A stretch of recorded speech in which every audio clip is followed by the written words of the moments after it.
Ai, gente, é tão engraçado, é tão divertido, é tão subversivo, né? Fazer humor como se estivesse lá nos anos 60, só que agora em 2022. Anacronismo que chama, né?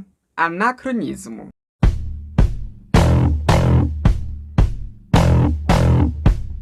Oi, gente, tudo bom? Então, hoje a gente vai aqui falar de um assunto que eu já falei aqui algumas vezes, né, em alguns vídeos, mas vamos lá conversar sobre isso porque aconteceu um negócio aí esses dias que é sobre o tal do limite do humor. Eu já falei sobre isso principalmente nos vídeos que eu fiz sobre o Dave Chappelle, né, e a Netflix, mas não tinha um vídeo falando especificamente sobre o limite do humor, tinha vídeo falando sobre o caso do Dave Chappelle. Eu já falei isso também em alguns momentos, assim, alguns vídeos específicos, mas agora a gente vai aqui falar sobre esse tal do limite do humor. Bom, vamos lá. Eu vou falar sobre isso porque a gente teve recentemente, né? Quer dizer, não tão recentemente, já fazem algumas semanas, mas a gente teve mais um especial de stand-up comedy na Netflix, sendo alvo aí de acusações de transfobia.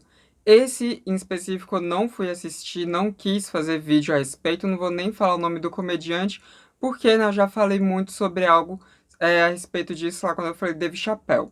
Mas teve um outro show de stand-up na Netflix também que fez piada transfóbica. Né? As acusações elas eram condizentes, sim.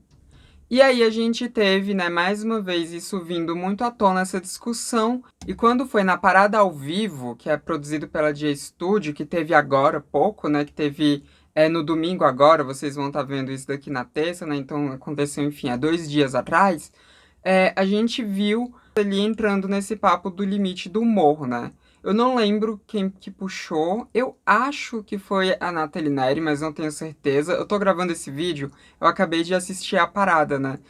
Que eu tô gravando esse vídeo no domingo. Só que, gente, né, foram 12 horas de parada, eu já não lembro exatamente quem que tava nessa discussão, quem iniciou a discussão.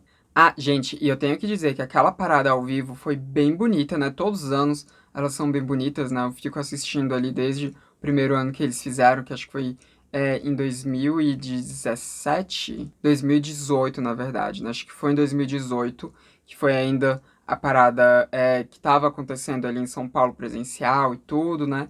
E eu sempre acompanho.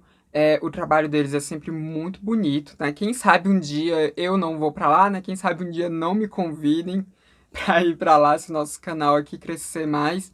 Quem sabe um dia eu não apareça ali na parada ao vivo, né? Mas enfim, foi um trabalho muito bonito. Eu assisti às 12 horas e gostei muito, sempre gosto muito. Então, se você não assistiu ainda, vai lá, assiste, né? Não precisa assistir tudo de uma vez, tá? Porque é mais fácil assistir quando tá acontecendo de fato, né? Mas vai lá depois, dá uma assistida, porque realmente foi bem bonito, assim. Tiveram muitas falas super importantes, né?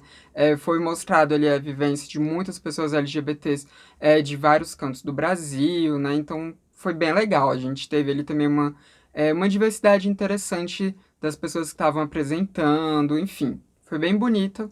Recomendo que vocês assistam, se é que vocês não assistiram ainda, né?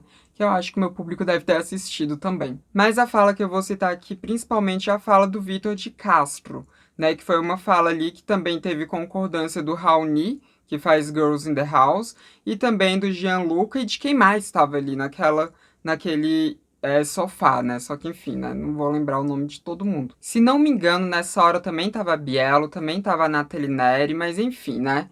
Foi levantada essa questão e o Vitor de Castro ele falou umas coisas que eu achei muito interessantes, porque ele disse que esse é um humor muito fácil, né? Algo que eu já disse antes. E vale lembrar, né, que o Vitor de Castro ele é ator e ele se formou ali mais especificamente em humor. E ele falou também que a gente não pode deixar o humor, né, o humorista desconexo do tempo dele, porque, né, não dá pra gente continuar fazendo humor ali como os Trapalhões faziam, porque isso é o que muita gente diz, né, que fala que hoje em dia a gente reclama muito, não sei o quê, politicamente correto, ficam falando que nossa geração de agora, né, não aguentaria o modus Trapalhões se fosse hoje em dia o modus Trapalhões, né, e tal. E o Vitor de Castro, ele fala que isso não faz sentido porque a gente não tá na época dos Trapalhões. A gente tá vivendo o hoje em dia, a gente não tá vivendo o passado. A gente tá no agora. E no tempo de agora, né, em 2022, certo tipo de humor não é mais bem visto, porque isso já tá desconexo da sociedade. Né? Naquela época ali dos Trapalhões, racismo era engraçado, gente. Hoje em dia a gente já sabe que racismo não é engraçado, não tem a mínima graça, é violento. Mesma coisa com LGBTfobia, mesma coisa com body shaming e por aí vai, né? Então, quando o humorista ele vem com esse papo, né, da época dos Trapalhões, porque antigamente era feito assim, ele tá, na verdade, sendo preguiçoso, né? Porque ele não tá acompanhando o tempo dele. A parte do preguiçoso, quem tá trazendo sou eu, nessa palavra preguiçoso, mas é um humor preguiçoso, porque ele não tá trazendo pro tempo dele, ele não tá se desafiando, ele tá ali só repetindo uma fórmula que é feita ali, nossa, sei lá há quanto tempo, né? Mas que sempre foi feito. Então, assim, ele não tá sendo inovador. Então, nessa pessoa que se acha super subversiva por ir contra o politicamente correto, na verdade, elas não estão sendo subversivas coisas nenhuma, né? Elas estão sendo apenas conservadores, estão conservando ali as coisas do jeito que elas eram e não estão abertas à mudança. Isso é muito anacronismo, porque isso é se prender a uma fórmula lá de antigamente para tentar fazer graça hoje em dia.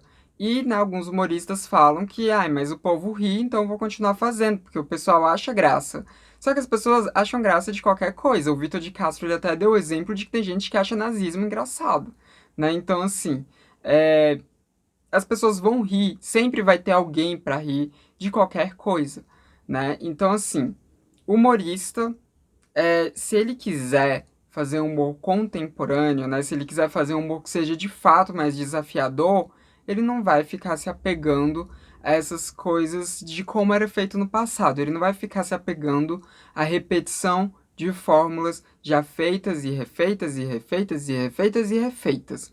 Não, ele vai trazer algo novo.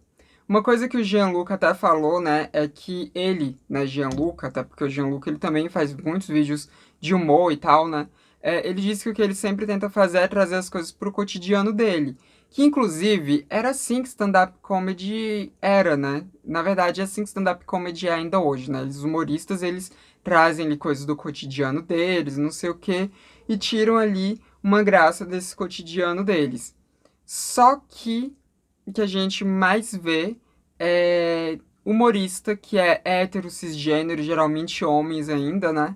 Fazendo graça com grupos minoritários, né? Fazendo piadas de grupos minoritários. E aí não é o cotidiano deles, né? Eles estão falando de algo que eles nem entendem, eles nem leem a respeito, eles não sabem nada a respeito, estão ali falando. Porque sim, tem como fazer piadas com pessoas LGBT. É óbvio que tem. Pessoas LGBT, eu já disse isso em outros vídeos, mas pessoas LGBT vivem fazendo piadas com questões LGBT o tempo inteiro, né? O tempo inteiro. Não é à toa que a gente é considerado aí esse povo animado, né? Então, enfim, pessoas LGBT estão sempre fazendo piada, estão sempre fazendo graça. Então, tem como você fazer humor com pessoas LGBT que não seja desrespeitoso, que não seja um ataque, né? Tem como você fazer as pessoas LGBT rirem junto com você. Isso é possível, né? Isso é super possível. Só que é aquilo demanda mais um trabalho mental ali da pessoa, demanda uma pesquisa, né? Demanda um estudo sobre o tema, um estudo sobre as siglas, um estudo sobre a vivência dessas pessoas LGBTQIAP+, né? Demanda realmente uma preparação que esses humoristas eles não querem fazer. Eles querem só, tipo, tirar um riso ali mais fácil para conseguir dinheiro mais rápido e tudo mais, né? Então, eles vão pelo caminho que é de fato mais fácil, que é esse caminho de ficar repetindo o que eles já sabem que dá certo, né? Mas até quando que isso vai dar certo? Porque, por exemplo, o tipo de humor que era feito na época dos Trapalhões, a gente não vê mais hoje em dia na televisão. A gente não vê mais o tipo de humor do Cacete Planeta também passando na televisão, e nem do Pânico na TV. E esses foram, inclusive, os três exemplos que foram usados ali pelo Vitor de Castro, né? O Zorra Total também, a gente não vê mais aquele humor que a gente via há alguns anos atrás. A gente não vê mais isso acontecendo na televisão. Pelo menos não em emissoras que são mais sérias, né? Emissoras de televisão que são mais sérias. E a gente não vê mais isso na televisão assim por um motivo, e esse motivo é simplesmente porque a sociedade mudou. Hoje em dia, a gente tem um entendimento de que isso não é mais aceitável. E por mais que a Netflix esteja indo nesse caminho mais fácil, né, que é simplesmente de falar, não, aqui a gente vai passar tudo, né, tudo, tem conteúdo para todos os públicos, para o pessoal LGBT animado e para o pessoal aí LGBT fóbico, tem conteúdo para geral. Mas a Netflix está se apegando numa fórmula que é antiga, uma fórmula que inclusive vai contra o que a Netflix começou fazendo, porque a Netflix, no começo dela, ela era muito vista como essa empresa super progressista, né? Super LGBT friendly e tal. E isso tá começando a cair por terra. Até porque a Netflix tá meio desesperada aí, né? Tomou umas decisões que foram ruins, não decisões essas que faziam ela ser LGBT friendly, mas ela tomou algumas decisões ruins aí, né? Tipo, questão de ser muito resistente a fazer série semanal, né? Com episódio semanal, né? E, enfim, ela tomou decisões que não foram das melhores, né? Insistência de querer fazer coisas, produções que fossem pro Oscar, essa coisa de querer encher o catálogo sem muitas vezes prestar muita atenção no conteúdo daquele catálogo, né? Sem fazer um conteúdo que fosse mais trabalhado. Eu não digo nem um conteúdo bom, porque isso é subjetivo, mas um conteúdo que fosse de fato mais trabalhado ali. A Netflix foi ali tentando se valer pelo volume e não pelo conteúdo daquele volume. Mas é que eu já tô entrando em outro assunto. Mas o ponto é que a Netflix, como ela tá mal das pernas ultimamente, né, tá meio assim, ela tá aceitando tudo. Tudo que traz um dinheiro rápido, tudo que traz um retorno rápido. E aí ela acaba endossando essa coisa do riso fácil, né, essa coisa do humor preguiçoso. Mas voltando aqui a falar, né, da parada ao vivo, a gente teve um outro momento ali, que foi um momento de entrevista, né, da DiaCast, que foi do Rafa Dias e da Nathalie Neri entrevistando a Silvete Montilla, né? Silvete Montilla é uma das drag queens mais importantes que a gente tem no Brasil, né? Ela é das antigas ali, ela é um símbolo muito importante quando a gente fala do início do movimento LGBTQIAP+, aqui no Brasil. Se não me engano, ela estava na primeira parada de São Paulo, né? Então, assim, ela é uma pessoa realmente muito importante quando a gente fala da história LGBTQIAP+, do Brasil. Mas a Silvete Montilla também, ela, ela tá nesse anacronismo, né? Ela tá meio presa a, a como as coisas eram no passado, ela repete coisas que são, assim, parece que ela não se atualizou em algumas questões. Tem outras questões que a Silvete ela tá atualizada, mas tem outras que não muito. E teve uma fala dela, né, nessa entrevista da DiaCast, que foi até o que me fez querer gravar isso daqui, que foi quando ela justamente criticou o humor do politicamente correto. Ela criticou o fato de que hoje em dia o humorista fica com medo do cancelamento por causa do politicamente correto, e ela falou sobre justamente como que os trapalhões hoje em dia seriam cancelados. Então, assim, ela pegou exatamente aquilo que o Vitor de Castro levantou, exatamente o exemplo que o Vitor de Castro deu, e ela trouxe aquilo ali para poder defender um tipo de humor que não cabe mais nos tempos de hoje. Ela não falou nenhuma piada ali que fosse depreciativa, né? Ela não falou o que exatamente que ela estava considerando como o tipo de humor que precisa, enfim, ter a liberdade de continuar sendo feito, mas ela teve essa fala, que é uma fala que a gente sabe muito bem quais são os humoristas que costumam usar nessa fala. A gente sabe que muitos dos humoristas que usam desse tipo de fala são justamente os humoristas que atacam a comunidade LGBTQIAP+. Como, por exemplo, que foi o caso do Nego Di, né? Que eu já fiz um vídeo aqui falando sobre quando o Nego Di atacou a Linda Quebrada num show de stand-up dele. Se você não viu ainda esse vídeo, você pode ver clicando no card aqui em cima. E o Nego Di, ele fala justamente coisas desse tipo, né? Falando mal do politicamente correto, falando sobre o humorista ter que ter liberdade de, enfim, fazer a piada que quiser, né? Falar sobre essas coisas, né? De que hoje em dia dão cancelamento, né? Caem no cancelamento. E o Nego Di, sei lá, eu acho ele tão sem carisma, né? E aqui vai além do fato de eu não gostar dessas piadas que ele faz, porque tem humoristas que eu não gosto, do tipo de piada que eles fazem, que são piadas depreciativas, mas eu reconheço ali que tem um carisma neles, né? Nego Di eu não reconheço carisma nenhum nele. Nenhum, não sei, nunca consegui achar nada de engraçado nele, nem quando ele não tá fazendo piada depreciativa eu consigo achar graça, né? Falta realmente carisma e no Big Brother isso ficou bem claro, inclusive, né? No BBB 21. Mas quando a Silvete Montilla, né? O ponto é que quando a Silvete Montilla, ela vem falar em favor dessa liberdade restrita dos humoristas, né? E falar mal do politicamente correto, ela tá justamente endossando o tipo de humor que ataca minorias como a própria Silvete Montilla, né, que atacam pessoas LGBTQIAP+. E tudo bem, eu sei que a Silvete Montilla está inserida na classe de humorista, porque ela é humorista, né, mas ela também é LGBT, né, então por que que ela defende esse tipo de coisa? Porque, assim, é um tipo de humor que não é um tipo de humor que agrega em nada. O tipo de ataque que o Nego Di fez com a Lina, aquilo não agregava em nada, aquilo só tirava uns risos fáceis de umas pessoas que fossem transfóbicas e pronto, mas não tinha nenhum tipo de crítica, não tinha nenhum tipo de divertimento ali, não era um tipo de humor que de fato fazia as pessoas se sentirem bem, só aquelas pessoas, né, aquele nicho de pessoas LGBT-fóbicas, principalmente pessoas transfóbicas. Então, assim, é um tipo de humor que agride, né?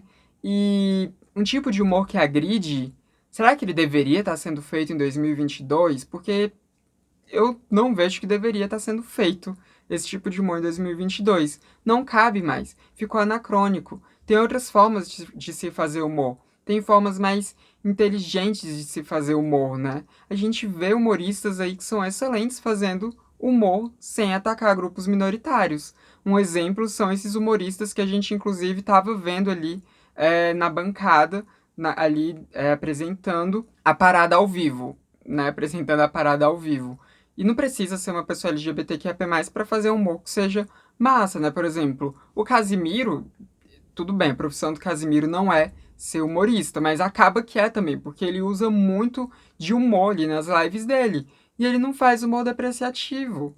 E ele é um cara hétero cisgênero. O público do Casimiro é em boa parte hétero cisgênero. Ele fala de futebol, então assim, é um público que não é majoritariamente LGBTQIAP+, é um público que não é majoritariamente é, de determinada minoria, né? Não é. E o Casimiro, ele não faz humor depreciativo. Ele faz humor sem atacar os grupos minoritários. Isso tem como ser feito, né? Então, assim, hoje em dia, eu realmente não consigo ver como que tem gente que ainda defende esse tipo de humor como o do Nego Di, por exemplo, né? Tipo, não tem porquê.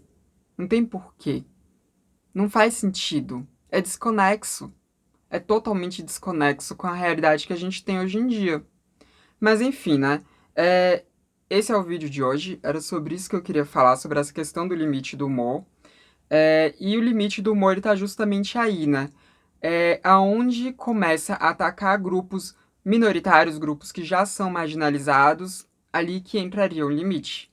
Né? Quando você começa a corroborar com preconceitos, quando você começa a corroborar com violências, quando você começa a usar ali do seu espaço enquanto humorista para perpetrar um tipo de comportamento que é nocivo, um tipo de comportamento que agride, que mata, que continua subalternizando grupos minoritários, continua marginalizando grupos minoritários, ali que estaria o limite, né? É justamente ali que estaria o limite, porque tudo que a gente faz é político. Não tem como a gente fingir que não, não tem como a gente fugir disso. Absolutamente tudo que a gente faz é político.